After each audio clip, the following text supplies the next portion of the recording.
शुरू कर रहे हैं। सरस्वती नमस्तुभ्यं वरदे कामरूपिणी विद्यारंभं करिष्यामि सिद्धिर्भवतु मे सदा। द्वादशांग जिनवाणी माता की जय। सत्संख्या अनुयोग द्वार ग्रंथराज की जय। मुनि श्री प्रणम्य सागर जी महाराज की जय। अढ़ाई दीप में विराजमान सभी आचार्य उपाध्याय सर्व साधु के चरणों में नमोस्तु नमोस्तु नमोस्तु। सभी आरिका माता जी के चरणों में बंदामी बंदामी बंदामी। सभी छुल्लक छुल्लिका इलक के चरणों में इच्छामी इच्छामी इच्छामी। सभी प्रतिमाधारी के चरणों में ग्रुप में विराजमान अंजना जी सबको वंदना वंदना वंदना। पूज्य बाबू जी, नेमीचंद भाई साहब, उमराव भाभी और भी जो पूज्य जन है सबका सादर चरण स्पर्श। सभी से सादर जय जिनेन्द्र। हम लोग अनुयोग द्वार नामक ग्रंथ पढ़ रहे हैं जो तत्वार्थ सूत्र का 8वां सूत्र है, सत्संख्या क्षेत्र स्पर्शन। उसका विवेचन मुनि श्री प्रणम्य सागर जी महाराज ने धवला पुस्तक 4 से किया है। उसको पढ़ते हुए हम लोगों ने सत संख्या क्षेत्र स्पर्शन काल 5 प्ररूपणाओं को पढ़ लिया है। छठी प्ररूपणा अंतर प्ररूपणा चल रही है। उसमें हम लोगों ने ओघ से पढ़ चुके हैं। आदेश से शुरू है। आदेश में सबसे पहले गति मार्गना होती है। आदेश मतलब मार्गना से। गति मार्गना में हमारा बाकी है क्या, थोड़ा कहाँ तक हुआ था पूरा? और इंद्रिय मार्गना हो गया। आज इंद्रिय मार्गना होगी क्या? गति मार्गना हो चुकी है। आज हम लोग इंद्रिय मार्गना शुरू करेंगे। इंद्रिय मार्गना मतलब एक इंद्री से लेके 2 इंद्री, 3 इंद्री, 4 इंद्री, पंचेंद्रिय जीवों को यथासंभव जिस जिस गुण स्थान में जो जो जीव पाए जाएंगे उनकी खोज करना। कौन कहाँ कितने अंतर से पाया जाता है। एक बार एक इंद्रिय बन गया फिर छूट गया तो वापस कितने दिन में एक इंद्रिय बनेगा। इस तरह की कहलाएगी इंद्रिय मार्गना। Page number 190 113/1। इंद्रियानुवादेन एक इंद्रियाणाम नाना जीवापेक्षा नास्त्यंतरम। इंद्रिय मार्गना के अनुवाद से एक इंद्रियों का नाना जीवों की अपेक्षा अंतर नहीं है।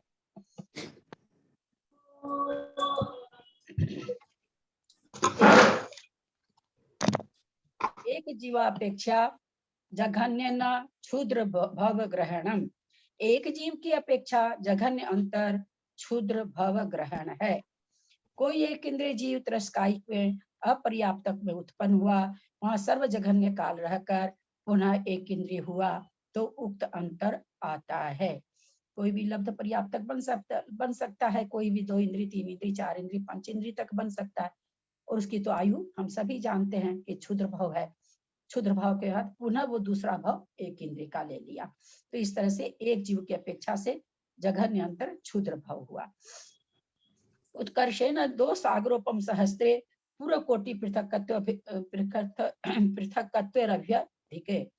एक इंद्रिय का एक जीव की अपेक्षा उत्कृष्ट अंतर पूर्व कोटि पृथक्त्व से अधिक 2000 सागर प्रमाण है। पूर्व कोटि पृथक्त्व का कितना होता है? इसमें अपने अंतर प्ररूपणा में कितना काल होता है? 96 आगे बोले बाबूजी। 96 क्या? वर्ष, पल्य, सागर क्या? 99 कोटि पूर्व। 96 कोटि पूर्व। हाँ हाँ बिल्कुल। पूर्व कोटि पृथक्त्व का मतलब यहाँ पर 3 से 9 नहीं लेंगे, 96 कोटि पूर्व से अधिक कितना है? बोले 2000 सागर है। क्या इससे समझ में आया कि कोई एक इंद्रिय जीव बना और फिर वो त्रस्त में चला गया तो वापस वो एक इंद्रिय में कब आएगा? तो अगर वो मोक्ष नहीं जाता है तो क्या कहते हैं आचार्य कि 2 सागर में 96 कोटि पूर्व और जोड़ दीजिए, उतने के बाद वो नियम से वापस एक इंद्रिय बनेगा। ऐसा क्यों? ऐसा सिद्धांत क्यों बन गया? त्रस्त जीव की जो आयु है वो 2 सागर ही है ना। त्रस्त जीव जो है 2 सागर तक ही रहेगा। तो इससे त्रस्त जीव की आयु नहीं, त्रस्त जीवों का काल 2 सागर ही है। 2000 सागर से अधिक 96 पूर्व कोटि है। इतना घूमने के बाद इस कोई भी जीव हो उसको नियमतः एक इंद्री में आना पड़ेगा, क्योंकि त्रस पर्याय में लगातार रहने का काल इतना ही है। कोई एक इंद्रिय जीव त्रस कायिकों में उत्पन्न होकर अंतर को प्राप्त हुआ। 96 पूर्व कोटि से अधिक 2000 सागर प्रमाण त्रस काय की स्थिति प्रमाण भ्रमण कर एक इंद्रियों में पुनः उत्पन्न हुआ, अंतर प्राप्त हुआ। यही त्रस पर्याय में रहने का उत्कृष्ट काल है। विशेष 2000 सागर ही वैसे 2000 सागर ही कहते हैं ना, 96 पूर्व कोटि तो गौन कर लेते हैं ना। नहीं, गौन नहीं करते हैं, इसको गौन नहीं कहिए, गौन कर देंगे। यहाँ एक समय का आप अगर ऐसे कहेंगे 96 पूर्व कोटि को गौन कर देते हैं तो एक समय को क्या करते हैं फिर? नहीं 96 नहीं नहीं, ये हाँ, जो प्रवचन में एक साधारण से बोल दिया जाता है 2000 सागर। 2000 हम लोग तो चौरंगी में सिक्कीलाल भाई साहब थे, मैं उस समय क ख ग घ भी नहीं जानती थी, अ आ भी ना, क ख ग घ तो बाद में है, पहले तो स्वर आता है, अ आ भी नहीं जानती थी। वो बहुत बार कहते थे 2000 सागर की केवल अंतिम पर्याय है के, 2000 सागर की केवल अंतिम पर्याय है के। तो ये हमारे ज्ञान की कमी से बोला जाता है, ऐसे नहीं बोलना। ज्ञान होने पर तो बोलना ही नहीं चाहिए। 96 पूर्व कोटि 2000 सागर बोलना चाहिए। प्रवचन की बात दूसरी होती है, प्रवचन में 2-2 हजार आदमी रहते हैं, क ख ग घ भी जानते नहीं है, वहां पर क्या बोला जाएगा इतना से? ये कोई वैसा नहीं कि विशेष कथन है, ये सामान्य कथन है। 96 पूर्व कोटि 2000 सागर एक समय 2 समय आवली का कथन होता है, तब कह देते हैं कि भाई विशेष कथन है। ये तो बहुत बड़ा है ना, 96 कोटि पूर्व काल तो बहुत बड़ा है। विशेष 96 पूर्व कोटि कैसे काउंट होता है? पूर्व कोटि कैसे होता है? पूर्व कोटि की आयु 84 लाख पूर्वांक का एक पूर्व, 84 लाख पूर्व का 84 लाख पूर्व का एक वर्ष, 84 लाख वर्ष का एक पूर्व होता है। 84 लाख को 84 लाख से गुना कर दीजिए, एक पूर्व कोटि का समय आ जाता है, मतलब वर्ष आ जाता है। नहीं दीदी 84 लाख वर्षों का एक पूर्वांक, 84 लाख पूर्वांकों का एक पूर्व। हाँ हाँ, मैं पूर्वांक पहले बोलना था, मेरे भूल गया। तो इस तरह से उसको 84 लाख को 84 लाख से अगर गुना कर देंगी तो उतना वर्ष प्रमाण एक पूर्व कोटि हो जाएगा। जो अपने लोग 96 पूर्व कोटि जो दिया है 96 पूर्व कोटि, वो 2000 सागर में प्लस करना है। हाँ, जैसे कोई कहे भाई बच्चा कितने दिन का हो गया, एक जैसे रेलवे वगैरह में जाते हैं भाई तो 3 बरस 2 महीने का हो गया, तो 2 महीना है ना, वो उसी तरह से सागर क्या है 3 वर्ष है, 2 महीना क्या है 96 कोटि पूर्व है।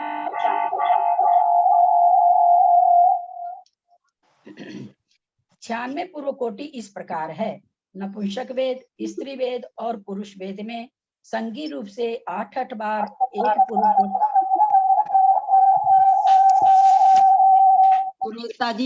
सुनीता जी जैन म्यूट कर लेंगे। सुनीता जी जैन, वो मैं ओपन कर रही हूँ अभी, इसमें कहाँ से मैं अभी पूरा खुला नहीं है मेरा, पूरा खुला नहीं है, बंद कर रही हूँ, बंद कर।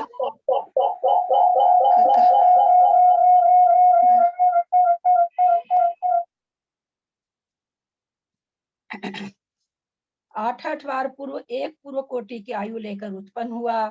इस प्रकार 84 पूर्व कोटि 24 पूर्व कोटि हुआ। पुनः असंगी में इस तरह 8 गुना 3 24 पूर्व कोटि हुई। फिर अंतर्मुहूर्त 8 बार क्षुद्र भवधारी पंचेंद्रिय हुआ। पुनः दूसरी बार संगी के 24 पूर्व कोटि और असंगी के 24 पूर्व कोटि, इस प्रकार 96 पूर्व कोटि हुआ। यहाँ पर बताएं आप लोग कि 96 पूर्व कोटि और 48 पूर्व कोटि, जो 48 भाव आता है, दोनों में क्या अंतर है?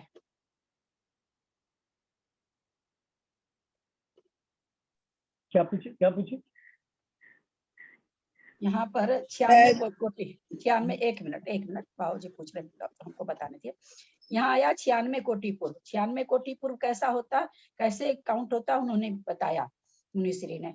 और जगह आता हमारा 48 पूर्व कोटि तक कोई मनुष्य बन सकता है लगातार, बीच में एक बार लब्ध पर्याप्त तक होकर के। तो यहाँ क्या ज्यादा बढ़ गया, कौन सी पर्याय बढ़ गई यहाँ पर? क्षुद्र भाव बढ़ गए क्या दीदी इसमें? नहीं, क्षुद्र भाव तो उसमें भी है, असंगी बढ़ गए इसमें। असंगी की 24 पूर्व कोटि जो है ना, असंगी बढ़ गए मेरे ख्याल से। असंगी बढ़ गए। बहुत अच्छा उत्तर। यहाँ वहाँ असंगी नहीं है, वहाँ संगी है, क्योंकि मनुष्य पर्याय का है ना वहाँ।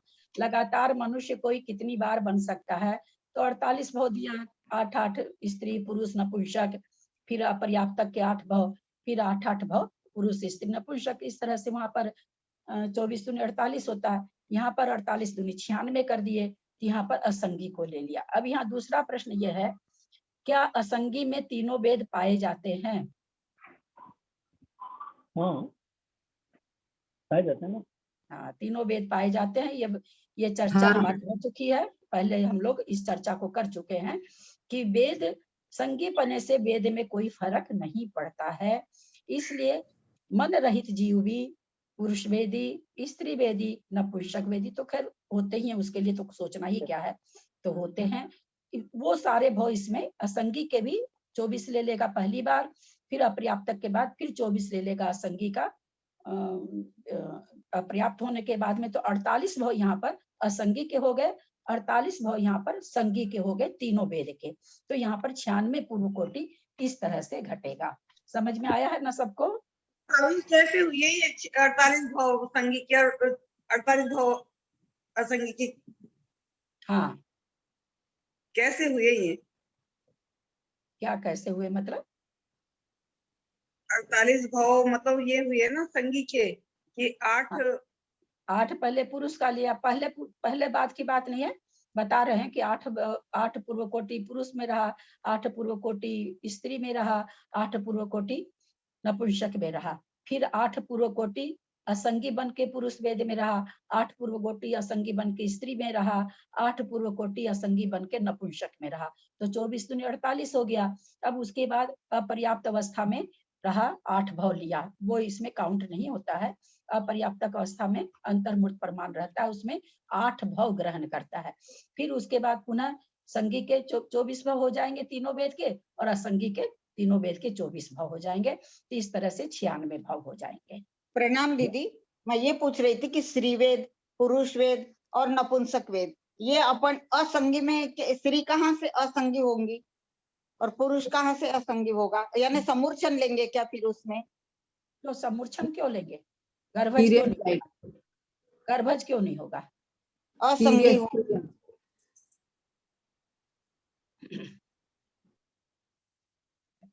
थोड़ा समझा दीजिए दीदी, मैं नहीं समझ पाई हूँ।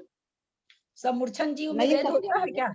एक मिनट नहीं नहीं नहीं इतनी बड़ी नहीं। भूल कैसे कर रहे हैं? समूर्छन समूर्छन, सभी समूर्छन नपुंसक वेदी होते हैं जी संगी होते हैं वो, लेकिन नपुंसक वेदी होते हैं। जी। समूर्छन जीव संगी होते हैं, इसका प्रमाण इससे बेसी क्या होगा? हम लोगों को वास्तव में जानने के बाद में अपने मनुष्य भाव पर लज्जा आनी चाहिए कि जिस मनुष्य भाव से हम मोक्ष जा सकते हैं, उस मनुष्य भाव में हम क्या कर रहे हैं। जब हम लोग संख्या पर रूपना पढ़ रहे थे, किसको याद है 5वें गुण स्थान की संख्या? 5वें, तीसरे, दूसरे 13 करोड़, 5वें गुण स्थान में 13 करोड़ सम्यक। क्यों ले आते हैं यार? नहीं 5 पल्ले का संख्या तो था, पल के असंख्यात में संख्या भाग। अब सुनिए मेरी बात, सोचिए जरा सा, चिंतन करिएगा कल की सामायिक में अपने को धिकारते हुए।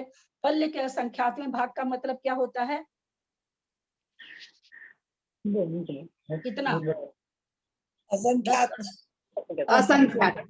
अब असंख्यात जीव 5वें गुण स्थान वर्ती हैं। 5वां गुण स्थान होता कहाँ है? मनुष्य और त्रियंच में। मनुष्य कितने हैं? असंख्यात है कि अनंत है कि संख्यात है? मनुष्य संख्यात है। मात्र 29 अंक प्रमाणी मनुष्य है, वो भी उसमें पुरुष वेद, स्त्री वेद, नपुंसक वेद घटता, वो तो अलग बात हो जाती है, सबको 5वां गुण स्थान हो सकता है। अब सोचिए कि वो जो असंख्यात जीव हैं 5वें गुण स्थानवर्ती, वो कौन है?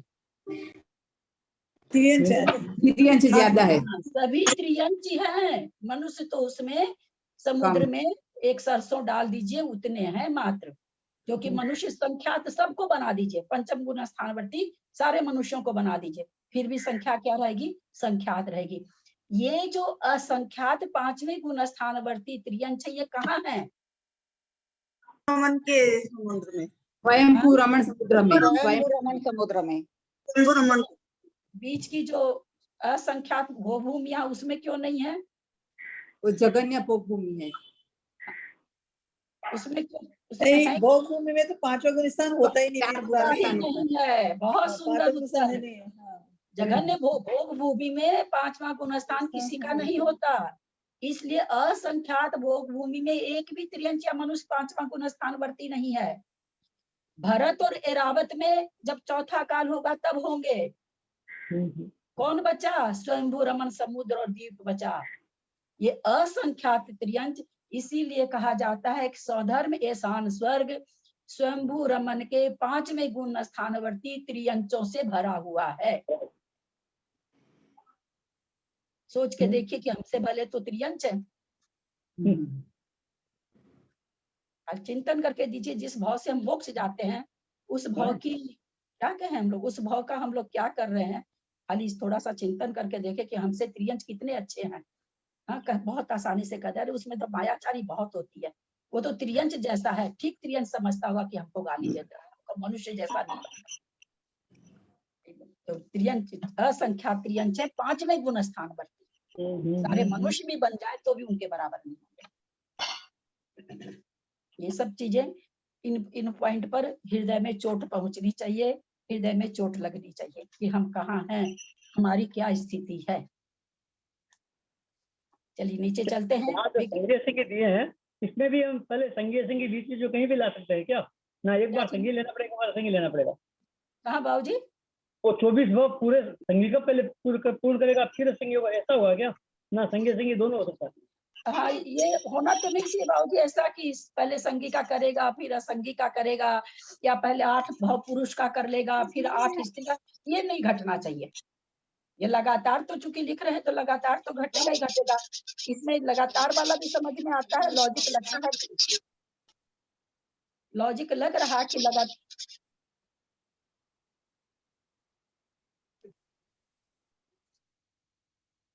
लॉजिक लग रहा है कि मतलब 8 भाव ले सकते हैं लगातार, 24 भाव या 48 भाव ले सकते हैं।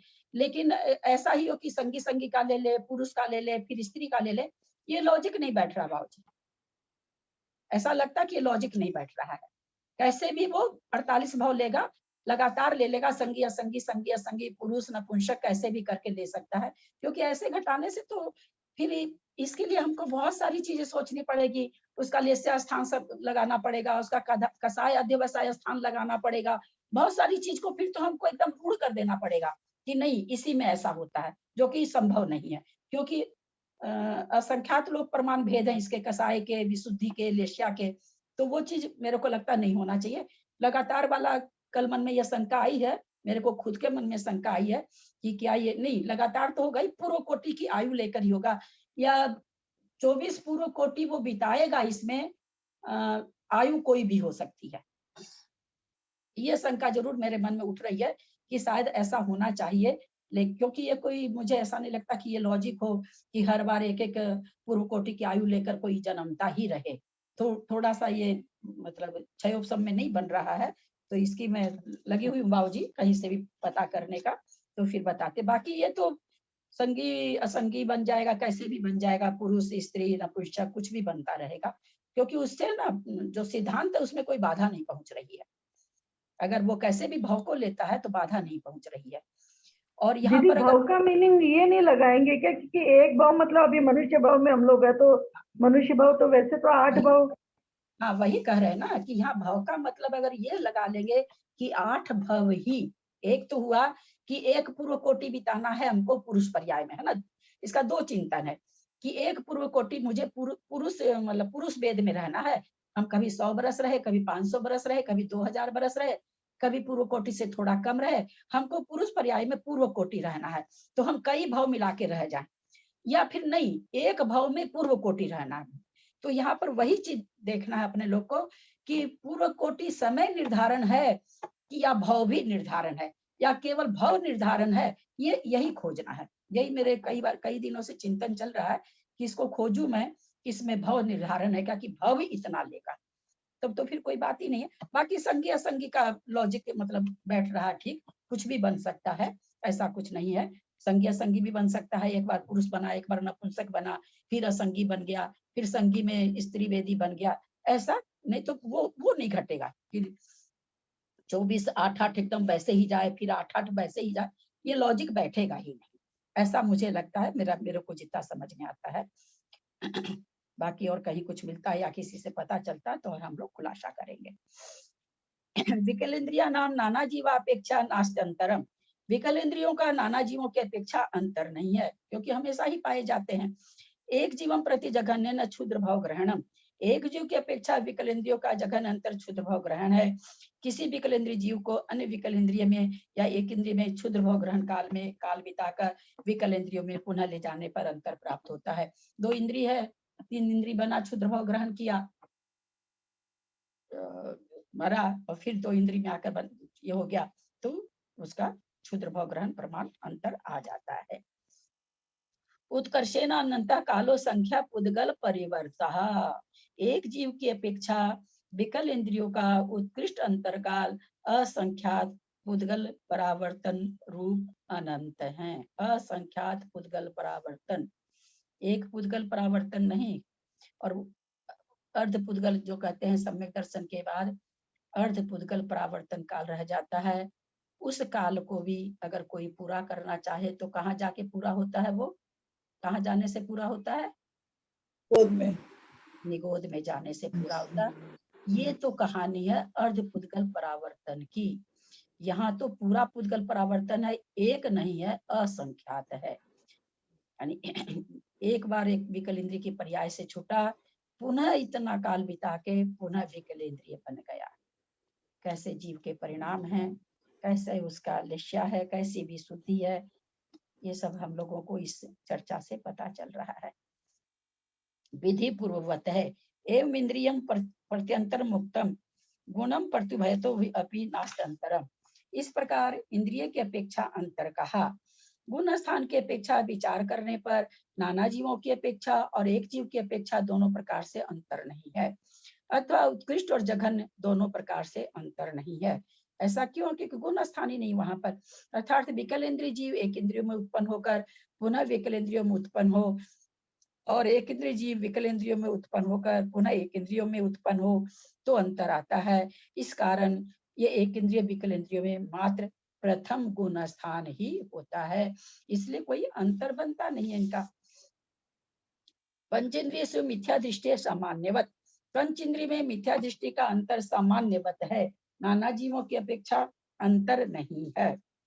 एक जीव की अपेक्षा 108/2 एवं 108/3 देखें कितना होगा एक जीव की अपेक्षा अंतर पंचेंद्रिय में मिथ्या दृष्टि का। यहाँ तो लिखा नहीं है क्योंकि बहुत बार महाराज जी समझा दिए, कितनी बार समझाएंगे? अंतर्मुख बैठेगा, 66 सागर तक रहेगा, सम्यक दृष्टि जगन्य से अंतर्मुख बैठेगा। उसकम दास मैंने बैग लाया तो हाँ, क्या बोल रहे हैं निमिचंद भाई साहब? फोटो इसे लाई प्लास्टिक में, बैग रख दी तुमने, प्लास्टिक में लाई ना, हाथ में पकड़ के बैग। नाना जीवों की अपेक्षा तो अंतर नहीं है, एक जीव की अपेक्षा अंतर्मुख बैठेगा। नहीं, एक चीज ये इधर रख दी मैंने, ठीक है वो।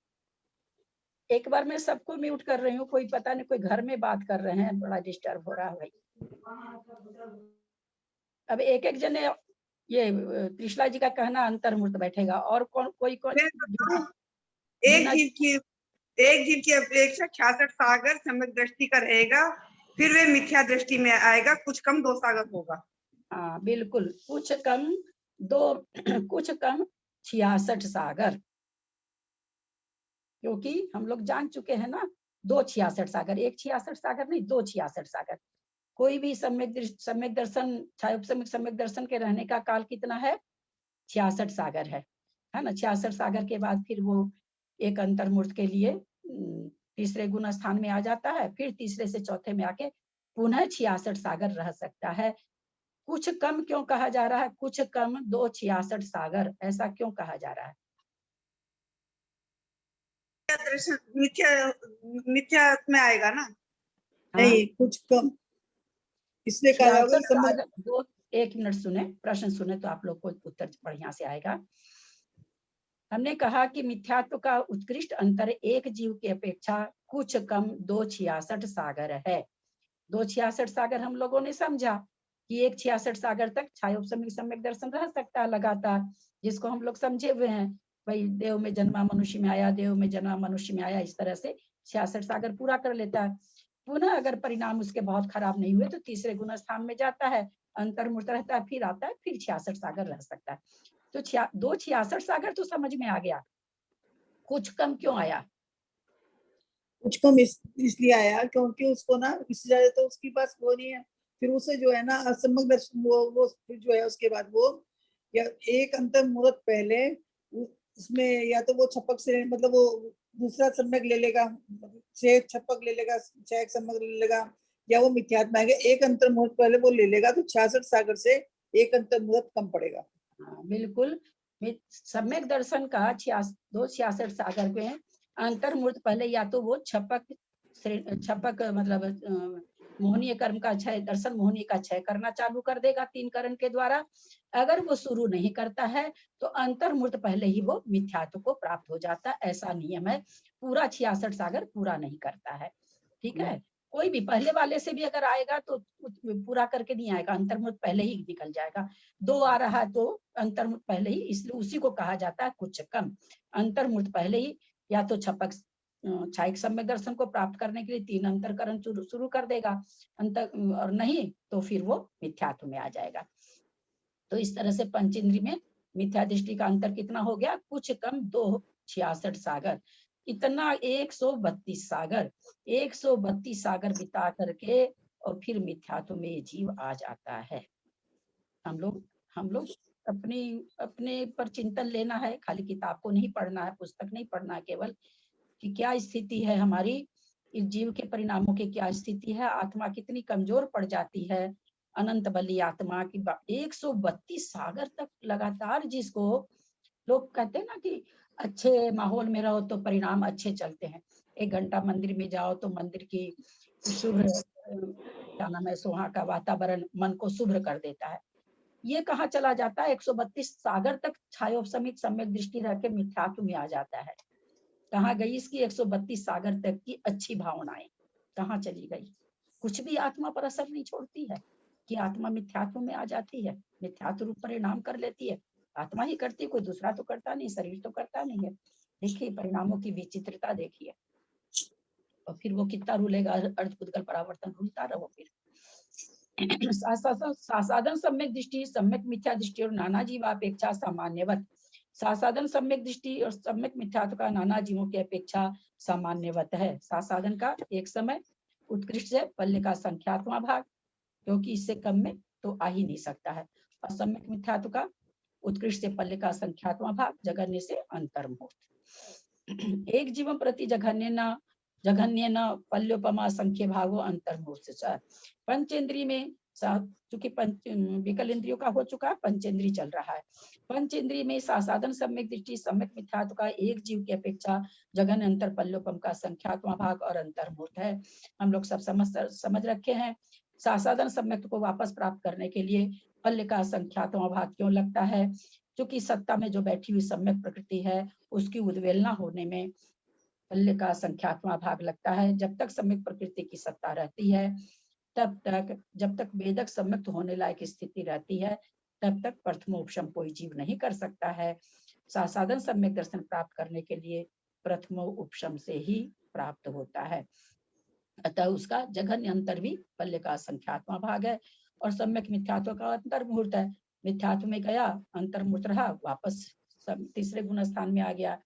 तो इस तरह से इसका, या चौथे गुण स्थान में गया, तीसरे में आ गया अंतर्मुहूर्त के बाद। उत्कर्षेण सागरोपम सहस्त्रम पूर्व कोटि पृथक्कम। इन दोनों गुण स्थानवर्ती पंच इंद्रियों का उत्कृष्ट अंतर पूर्व कोटि अधिक पृथक्कत्व से अधिक 1000 सागर प्रमाण है। ऐसा क्यों हुआ?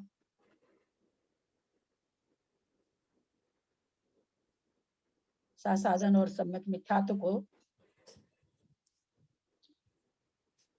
ये सासाधन वाला मिथ्यात्व में चला गया, मिथ्यात्व में जाके बहुत मतलब मिथ्यात्व में गया और मिथ्यात्व में जाके बहुत सागर तक रहा, इसलिए उसका पूर्व उत्कर्ष कोटि तब वहीं पाया। रहा और अंत में वापस से हाँ। हाँ।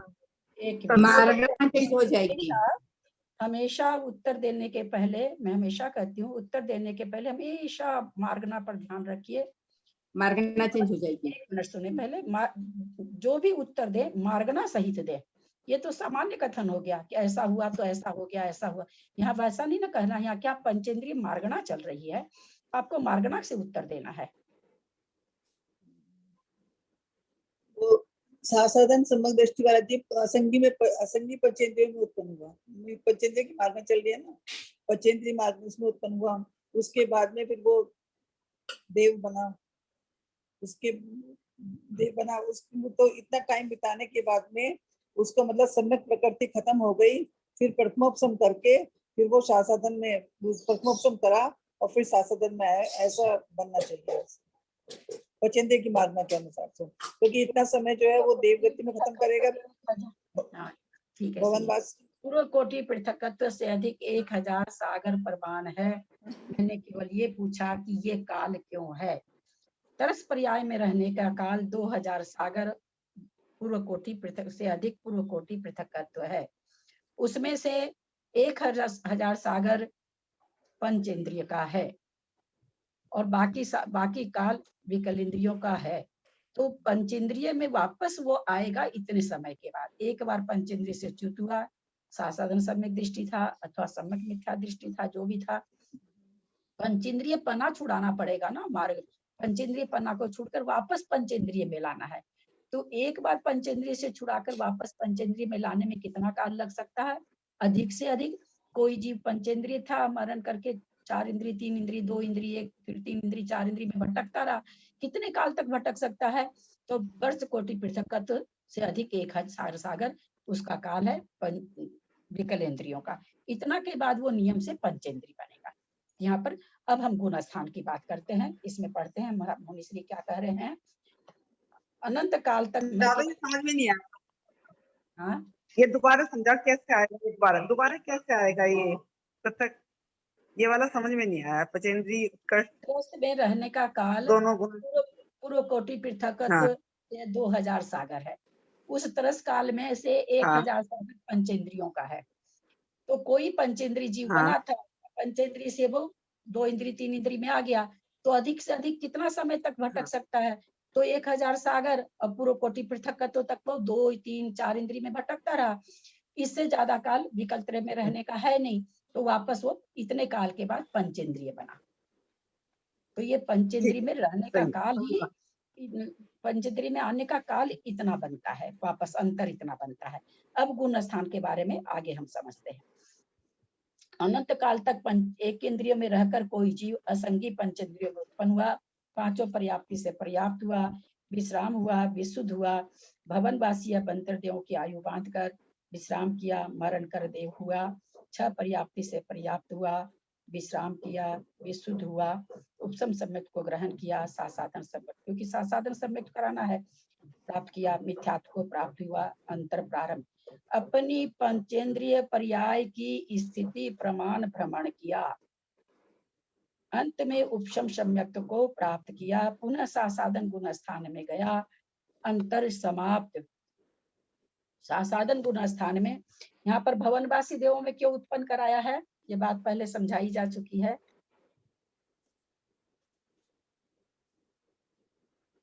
क्योंकि उपशम सम्यक को दोबारा करने में उसे इतना अंतर लेना पड़ेगा, मनुष्य गति में वो दोबारा उपशम नहीं कर सकता ना। भवनवासी व्यंतर देव अंतर निकालने के लिए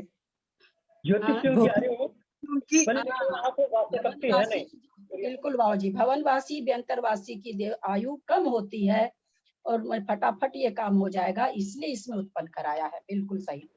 मरण कर देव हुआ, 6 पर्याप्ति से पर्याप्त। फिर ये कहते हैं क्योंकि यहाँ पर पंचेंद्रिय मार्गना है तो पंचेंद्रियों में ही घुमाया जा रहा है, लेकिन पंचेंद्रिय में घुमाते हुए उपसम सम्यक को प्राप्त हुआ। यहाँ पंचेंद्रिय पर 1 मिनट ऊपर से पढ़ रहे हैं। मरण कर देव हुआ, 6 पर्याप्ति से पर्याप्त हुआ, ये सब अंतर्मुक्त लिखे हुए हैं। विश्राम किया, विशुद्ध हुआ, उपसम सम्यक को ग्रहण किया, सासाधन सम्यक हुआ। कौन सा उपसम सम्यक को? प्रथमोपसम प्रथमोपसम तो द्वितीय उपसम नहीं हो सकता है क्या? नहीं हो सकता। उसका नहीं हो सकता। प्रथमोपसम का तभी तो उसमें सासाधन होगा। प्रथमोपसम होने के बाद ही सासाधन में आएगा। इसमें देवों हमको में ये नहीं होता, ठीक देवों है। में मतलब है। सासाधन में द्वितीय उपसम से भी आता है, यहाँ द्वितीय उपसम क्यों नहीं लिखा? द्वितीय उपसम हाँ होगा ना, सातवीं से जब वो बनेगा, जब ये 56 पे श्रेणी चढ़ेगा उस टाइम होगा द्वितीय सम्यक दर्शन को, और सासाधन में तो प्रथम होगा। उत्तर है ना, बहुत आसान प्रश्न का उत्तर बहुत खराब दे देते हैं कभी कभी आप। द्वितीय उपसम तो देवों के द्वितीय उपसम कहाँ से होगा? हाँ, देवों को द्वितीय उपसम थोड़ी होता है, मनुष्य को होता है द्वितीय उपसम, है ना। कोई कोई उत्तर बहुत ज्यादा ही खराब दे देते हैं आप लोग, जो कि प्रश्न एकदम हल्का रहता है। नेचुरली द्वितीय उपसम और कहीं होता ही नहीं है, यहाँ उद्योग में देवों में करा नहीं रखे हैं, है ना। भवनवासी व्यंतरवासी में उत्पन्न करा रखे, वहाँ कहाँ द्वितीय उपसम होगा। सासाधन सम्यक दर्शन होता प्रथमोपसम से, वो तो ठीक कहा गया, लेकिन द्वितीय उपसम से भी सासाधन माने हैं, आचार्य मानते हैं, भैया द्वितीय उपसम चढ़ा देते। तो कैसे चढ़ा दें, वो देव में है और देव में द्वितीय उपसम नहीं होता है। ठीक है, तो थोड़ा प्रणाम प्रणाम दीदी। हाँ, यहाँ विश्राम का मतलब 3 करण करते हैं वो आता है, और विशुद्ध में क्या आता है? विश्राम हुआ, विशुद्ध हुआ, विश्राम हुआ, विशुद्ध हुआ, इसका अर्थ यहाँ क्या लगेगा? हाँ, यहाँ पांचों पर्याप्ति से हम लोग समझ रखे हैं कि पर्याप्ति पूर्ण करने के बाद अंतर्मुक्त विश्राम करता है। पहले तो पांचों पर्याप्ति पूर्ण करने में एक अंतर्मुक्त लगता है, फिर अंतर्मुक्त विश्राम करता है, उसके बाद वो 3 करण करता है ना। 3 करण करता है, 3 करण करके फिर वो ये मतलब परिणामों से भी शुद्ध होता है, और यहाँ की आयु बांधता। सम्यक दृष्टि नहीं होता, क्योंकि सम्यक दृष्टि भवनवासी व्यंतर देवों की आयु नहीं बांधता। यहाँ विशुद्ध होने का मतलब आयु बंधने लायक परिणाम करता है, आयु का बंध करता है। आयु का बंद करके फिर विश्राम करना पड़ता है। हम लोग को पता है कि हर चीज अपने जैन आगम में एक क्रिया करके अंतर्मुक्त विश्राम, एक क्रिया करके अंतर्मुक्त विश्राम, सब जगह अपने यहाँ विश्राम आता है। विश्राम किया, उसके बाद मरण कर लिया, आयु बंद के बाद अंतर्मुक्त विश्राम होता है, विश्राम करके मरण किया, इसमें 5 अंतर्मुक्त लग गया। देव हो गया, 6 पर्याप्ति से पर्याप्त हुआ, फिर विश्राम किया, फिर विशुद्ध हुआ। यहाँ ये जो विशुद्ध है ये 3 करण है, क्योंकि यहाँ पर उसको उपसम सम्यक को ग्रहण करना है, जो कि 3 अंतरकरण के पूर्वक होता है। तो यहाँ पर करके फिर उपसम सम्यक को ग्रहण किया, और उससे वो चित्त होकर के सासाधन सम्यक हुआ, फिर मिथ्यात्व को प्राप्त हुआ। तो ये इतने अंतर समझ में आया कि नहीं? हाँ, आया, समझ आ गया। पहली बार जो विशुद्धि लिखी है, चूंकि पर्याप्ति से पूर्ण हुआ है, पर्याप्ति से पूर्ण होकर के एक अंतर्मुक्त विश्राम किया है। अब उसको आयु का बंद करना, तो आयु बंद के लायक जो परिणाम होंगे वैसे परिणाम, क्योंकि देवों की आयु बांध रहा है, देवों की आयु चाहे भवंतर की क्यों नहीं बांध रहा है, पर परिणाम तो और आयु के बनिस्पत उसको अच्छे ही करने पड़ेंगे। ठीक है, पुनः सासाधन को गया अंतर समाप्त। सासाधन गुण स्थान में आवली का संख्याता भाग काल रहा और अस्थावर में उत्पन्न हुआ। यहाँ पर आकर के उसको क्या कर दिया, क्योंकि मार्गना चेंज करानी, पंचेंद्रिय मार्गना चल रही है, पंचेंद्रिय मार्गना का काल बता रहे हैं, तो पंचेंद्रिय से उसको अस्थावर में उत्पन्न करा दिए, क्योंकि उसका जो काल था पंचेंद्रिय का 1000 सागर पूर्व कोटि पृथकत्व वो बीत चुका था। इस प्रकार 9 अंतर्मूर्त आवली के असंख्यात भाग से कम अपनी उपर्युक्त स्थिति प्रमाण अंतर आता है। टेबल देखें हम लोग, एक इंद्रिय पर्याय में था, वहां से असंगी पंचेंद्रिय बना, पंचेंद्रिय मार्गना शुरू हो गई, क्योंकि पंचेंद्रिय मार्गना है तो मार्गना शुरू हो गई, असंगी पंचेंद्रिय बना, एक अंतर्मूर्त लगा, फिर विश्राम लिया, दूसरा अंतर्मूर्त लगा, परिणामों में विशुद्धि आई क्योंकि देव आयु इच्छा दृष्टि भी अगर बांधता है तो विशुद्ध परिणामों से ही बंधेगा। हम लोग आयु बंध का भी पढ़े नहीं है, आयु बंध के जो विभाग होते हैं कैसे कैसे, वो चीज अभी तक हम लोगों ने नहीं पढ़ी, क्योंकि जीव कांड का वो है सारा। तो फिर वो विशुद्ध हुआ, पहला गुण स्थानवर्ती भी उसके 4 भाग होते हैं आयु बंध के, तो वहां कैसे कैसे बंद हो, जब कृष्ण लेस्या रहती है तब नहीं बंद होगा, तो बाद में जाके कृष्ण कैसे कैसे कृष्ण नील कापोत, फिर उसके बाद पीत पद्म, तो पीत पद्म शुक्ल लेशा रूप परिणाम होते हैं, वहां पर जो परिणाम आते हैं वो देव गति देवायु बंधने लायक आते हैं। ऐसा जब वो टेबल हम लोग पढ़ेंगे तब देखेंगे। तो विशुद्ध हुआ, देवायु का बंद किया, फिर विश्राम लिया, आयु बंद के बाद विश्राम होता है, फिर वो मरण को प्राप्त हो गया,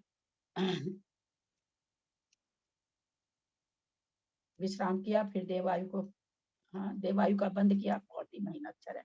देव में 6 पर्याप्ति में पर्याप्त हुआ, एक अंतर्मुख लगा, विश्राम किया, फिर परिणामों विस्तृत 3 अंतरकरण किया, समझ लीजिए। फिर उपशम सम्यक्त को किया और उपशम सम्यक्त से सासाधन गुण स्थान में आ गया, अंतर समाप्त हो गया। तो 9 अंतर्मूर्त आवली का संख्यात्वा भाग से कम पंचेंद्रिय काल प्रमाण। पंचेंद्रिय काल कितना है? 1000 सागर, पूर्व कोटि पृथकत्व अधिक 1000 सागर, इतना काल। विशेष पंचेंद्रिय सामान्य पर्याय में रहने का उत्कृष्ट काल 96 कोटि पृथकत्व से अधिक 1000 सागर होता है। ठीक है, ये तो चूंकि यहाँ उत्कृष्ट अंतर लाना है, अतः पंचेंद्रिय पर्याय में अन्य गुण स्थान में अधिक काल न बीते, इसलिए उसे असंगी पंचेंद्रिय में उत्पन्न करा के यथाशीघ्र देव में उत्पन्न करके सासाधन गुण स्थान को प्राप्त कराया है। असंगी में उत्पन्न करा के, क्योंकि उनको फटाफट काल का करना है, तो असंगी पंचेंद्रिय में। और असंगी पंचेंद्रिय जीव अधिक से अधिक देव मतलब देवगति में जा सकता है, तो कहाँ जा सकता है? भवंतरिक में। विमानवासी वैमानिक देव नहीं बनता है। असंगी त्रियंच ही होते हैं, असंगी त्रियंच। विमानवासी देव क्या वैमानिक देव नहीं बनते हैं, भवंतरिक बनते हैं। भवंतरिक में भी भवनवासी और व्यंतरवासी देवों की आयु कम होने से, क्योंकि अंतर बड़ा लाना है, इसलिए उसमें उत्पन्न कराया है। इसलिए उसे असंगी पंचेंद्रिय में उत्पन्न करा के यथाशीघ्र देवों में उत्पन्न करके सासाधन गुण स्थान को प्राप्त कराया है।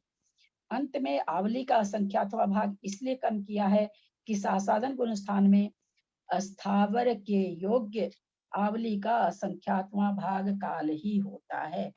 क्या हम लोग समझे हुए हैं कि सासाधन गुण स्थान के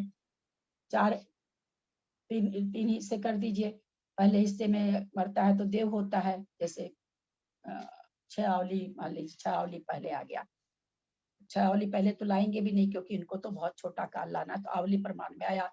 आवली के पहले भाग में मरेगा तो देव, दूसरे भाग में मरेगा तो देव और मनुष्य, तीसरे भाग में मरेगा तो त्रियंच देव और मनुष्य। नारकी नरक में जाता नहीं, सासाधन गुण स्थान बढ़ती। अब जो तीसरा भाग है उसका भाग होता जाएगा। पहले भाग में मरा तो पंचेंद्रिय, दूसरे में मरा तो 4 इंद्रिय, तीसरे में मरा तो 2 इंद्रिय, तो और उसके दूसरे भाग में मरा तो 1 इंद्रिय। इस तरह से जैसे जैसे सासाधन गुण स्थान का काल कम होता जाएगा, वैसे वैसे उसकी गति नीचे नीचे की होती चली जाती है। वही चीज यहाँ पर कह रहे हैं कि सासाधन गुण स्थान में स्थावर के योग्य आवली का असंख्यात्वा भाग काल ही होता है। यानी अगर पूरी आवली शेष है, उससे में अगर मरण कर रहा है तो 1 इंद्रिय में नहीं जाएगा, नियम से नहीं जाएगा। यहाँ ये सिद्धांत निकल रहा है। अर्थात जिसे स्थावरों की आयु बांधना है, वह इतने काल तक ही सासाधन गुण स्थान में रह सकेगा। देव में भी इसलिए उत्पन्न कराया है क्योंकि कम से कम समय में अन्यत्र उपशम सम्यक्त ग्रहण करण नहीं हो सकता। अगर इनको मान लीजिए इसमें करा देते, मनुष्य में करा देते तो 8 वर्ष अंतर्मूर्त, त्रियंच में भी कराते तो कम से कम, हम लोग पीछे पढ़े हैं 15 दिन, कम से कम 15 दिन तो पढ़े ही हैं त्रियंचों का गर्भ अवस्था, तो 15 दिन लगता। तो ये कह रहे हैं कि इसलिए हमने इसमें देवों में उत्पन्न कराया है इसको। पंचेंद्रियों गर्भजों में अधिक समय मास आदि लगते हैं, और समूर्छन जीव होता है वो अंतर्मूर्त में पर्याप्ति को पूर्ण कर लेता है, लेकिन उसको उपशम सम्यक्त होता नहीं है। हम लोग सबको ही जानते हैं कि प्रथम उपशम समूर्छन जीव के नहीं होता है। इतने समूर्छन जीव जो पंचेंद्रिय 5वें गुण स्थान वर्ती हैं, सब पहले से सत्ता में लेके 28 प्रकृति गए हैं। वहां सम्यक्त का उदय करके सम्यक्त प्रकृति के उदय में उन्होंने 5वां गुण स्थान ग्रहण किया है। मतलब ग्रहण कोई बुद्धि बोल करके नहीं, उनके चारित्र रूप पालन होता है। 9 अंतर्मूर्त से कम समय में सासाधन गुण स्थान की प्राप्ति संभव नहीं है। 1 इंद्रिय मतलब ये कहना चाह रहे हैं कि भाई ऐसा इतना क्यों कहा गया, मतलब प्रथमोपशम कोई किया है तो 9 अंतर्मूर्त तो वो रहेगा ही रहेगा उसमें, उसके बाद ही सासाधन प्राप्त होगा। यहाँ ये सिद्धांत निकल रहा है। 9 अंतर्मूर्त से कम समय में सासाधन गुण स्थान की प्राप्ति संभव नहीं है। यानी प्रथमोपशम करने वाला जीव यहाँ उसका तो काल ही अंतर्मूर्त है, फिर 9 अंतर्मूर्त कैसे भी बनेगा?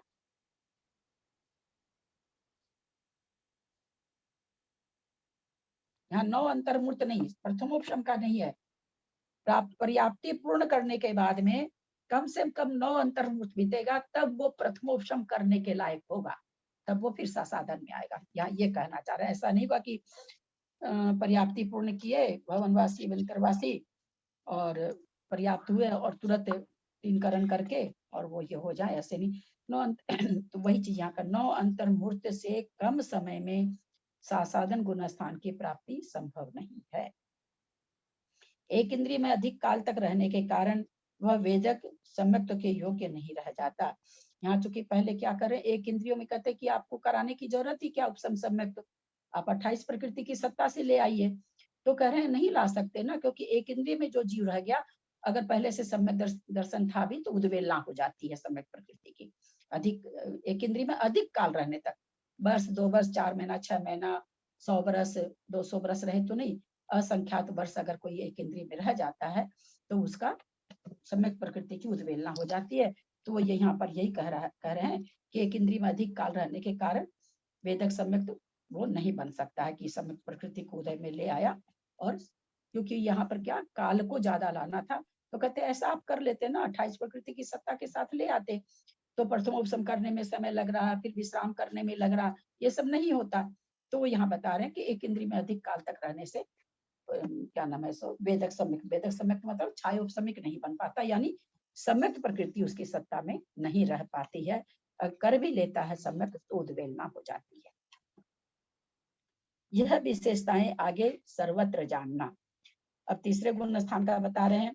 उपशम सम्यक मिथ्या दृष्टि की विधि, उपशम सम्यक को प्राप्त करने की विधि सासाधन की तरह है। जहां तक उपशम सम्यक प्राप्त किया है पूरी वही चलेगा। एक इंद्रिय में बहुत समय तक रहा, असंगी में उत्पन्न हुआ, 5 पर्याप्ति से पर्याप्त हुआ, विश्राम लिया, विशुद्ध हुआ, भवनवासी अभ्यंतर देव की आयु को बांधा, फिर विश्राम किया, फिर मरण हुआ, फिर 6 पर्याप्ति से पर्याप्त हुआ, फिर विश्राम लिया, फिर विशुद्ध हुआ, फिर उपशम सम्यक्त को प्राप्त किया। कहते यहाँ तक तो वही विधि है। 9 अंतर्मूर्त इस प्रकार, ये यहाँ पर जो पहले पिछले पेज में 192 पेज में 9 अंतर्मूर्त है ना, 5 इंद्रिय से पर्याप्त, विश्राम, विशुद्ध, भवनवासी देवों की आयु बांधना, विश्राम लेना, मरण करना, 6 पर्याप्ति से पर्याप्त होना, विश्राम लेना, विशुद्ध होना, उपशम सम्यक्त को ग्रहण करना, इस पूरे में 9 अंतर्मूर्त लग गए हैं। वही चीज ऊपर उन्होंने दिया कि जो 4 नंबर में क्या, 1 मिनट, हाँ 5 नंबर जो ऊपर लिखा हुआ, 9 अंतर्मूर्त से कम समय में सासाधन गुण स्थान की प्राप्ति संभव नहीं है। इसी 9 अंतर्मूर्त के लिए उन्होंने लिखा है।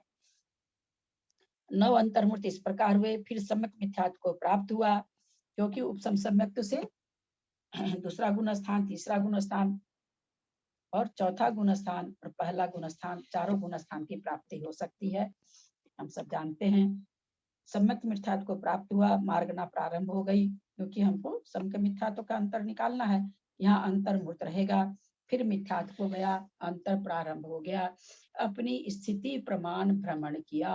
अंतर्मूर्त काल शेष रहने पर तीसरे गुण स्थान को प्राप्त हुआ, अंतर समाप्त, यहाँ अंतर्मूर्त रहेगा, मिथ्यात्व में गया, एक इंद्रिय में जन्मा। इस प्रकार 12 अंतर्मूर्त कम पूर्व कोटि पृथक तो अधिक 1000 सागर अंतर काल आता है।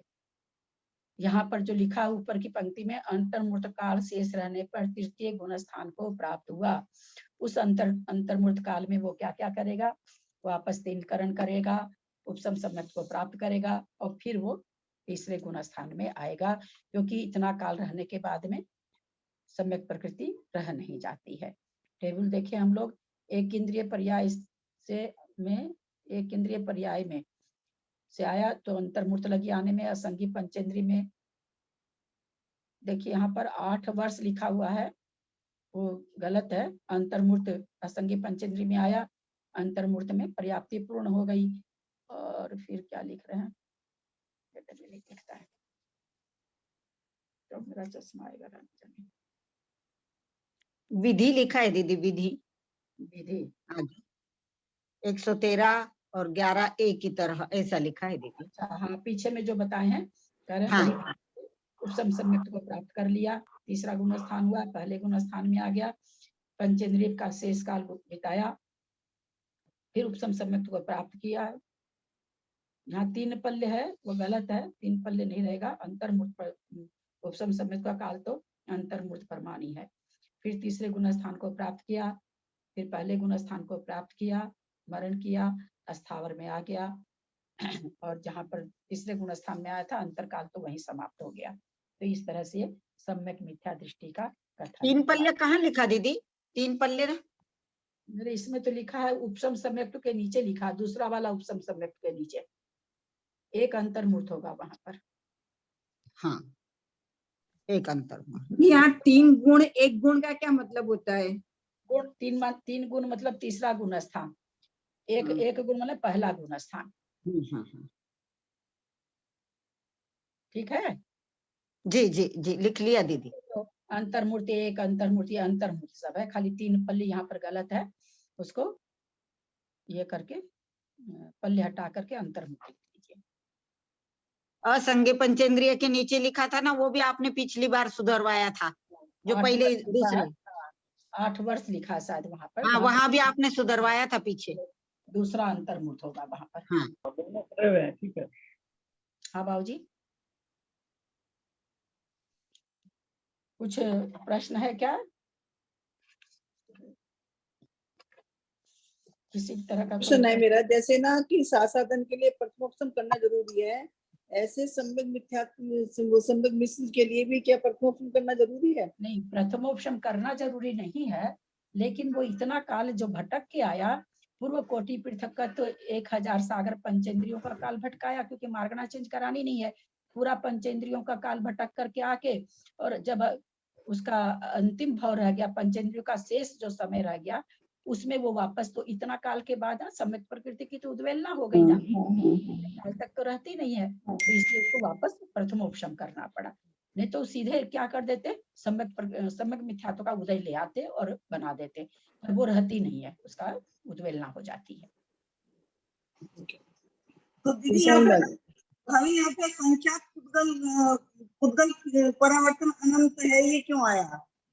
संख्या पुद्गल परावर्तन अनंत है 113/6 में। संख्या पुद्गल परावर्तन अनंत है, पुद्गल परावर्तन तो एक जीव की अपेक्षा विकलेंद्रियों का उत्कृष्ट अंतरकाल असंख्यात पुद्गल परावर्तन रूप अनंत है।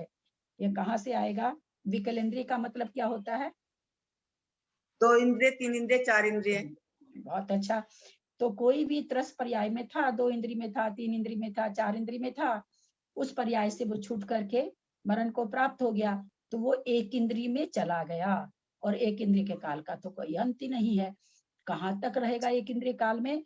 संभवतः वो असंख्यात पुद्गल परावर्तन जितना समय होता उतना काल तक वो निगोद पर्याय में, एक इंद्रिय में जिसमें भी रुलता रहेगा, उसके बाद उसको कोई भी विकल्प त्रय में उत्पन्न होगा, 2 इंद्रिय, 3 इंद्रिय, 4 इंद्रिय, किसी में भी। एक इंद्रिय में ये अनंत काल जितने भी होते हैं ना, एक इंद्रिय में भेजते होते हैं, निगोद में भेजो, एक इंद्रिय में भेजो। इस अर्धपुद्गल परावर्तन का भी जब समझाया गया था तो यही कहा गया था कि भाई ये अर्धपुद्गल परावर्तन काल है, ये कहाँ पूरा होगा? ये 2 इंद्रिय, 3 इंद्रिय में जाने से नहीं पूरा होता है, एक इंद्रिय में जाने से ही पूरा होता है, क्योंकि वही अनंत, क्योंकि अर्धपुद्गल परावर्तन का काल कितना है? ऐसे तो अर्धपुद्गल परावर्तन का काल अक्षय अनंत नहीं है, साक्षय अनंत है, लेकिन चूंकि अनंत है, और अनंत अनंत किसका विषय बनता है? किस ज्ञान का विषय है अनंत? केवल ज्ञानी का विषय है, केवल ज्ञान का विषय है, तो इस चलते उसको अनंत कहे, क्योंकि केवल ज्ञान अनंत को जानता है, इसलिए अर्धपुद्गल परावर्तन को अनंत काल कह दिया गया। फिर वो अनंत काल कैसा होगा? तो बोलो वो निगोद में जाने से ही पूरा, अगर कोई पूरा करता है तो ऐसा नहीं है कि जिसने सम्यक दर्शन प्राप्त कर लिया वो इतना घूमेगा ही, ना ना ना, वो 2 वर्ष में भी जा सकता है, अंतर्मूर्त में भी जा सकता है, कुछ भी हो सकता है, वो तो एक अलग बात हो गई। लेकिन मान लो कोई होनहार उसकी ऐसी रही लब्धि स्थान को प्राप्त ही नहीं कर पा रहा है, तो वो अर्धपुद्गल परावर्तन काल तक घूम सकता है, और ये काल निगोद पर्याय में जाने से ही पूरा होता है।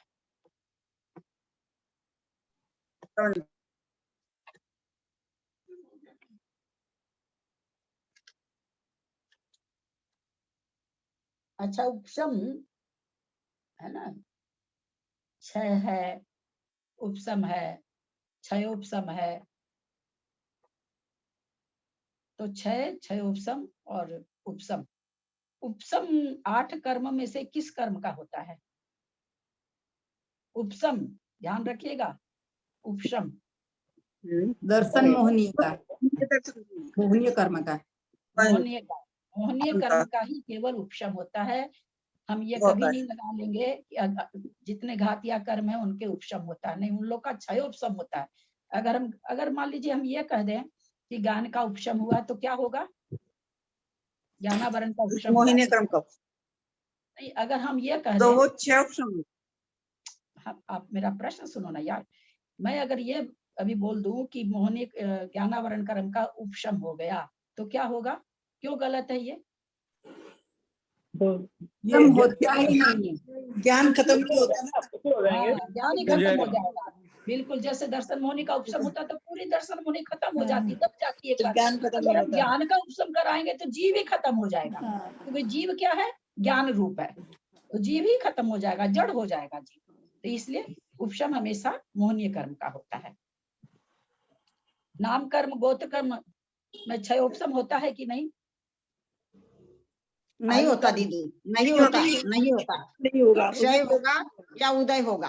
क्या है, मैं थोड़ी सी गोरी हूँ, थोड़ी सी काली हूँ, तो गोरे रंग का क्षय उपशम हो गया? नहीं नहीं, ऐसा नहीं होता। ऐसा नहीं होता, पूर्व से ही आते हैं। का ना, तो नाम हाँ। गोत्र अंतराय कर्म का होता है, लेकिन नाम गोत्र का और आयु का क्षय उपशम नहीं होता नहीं है। होता। या तो क्षय होता है ना, या या उदय उदय होता है। होता है। बहुत सुंदर, बहुत अच्छा।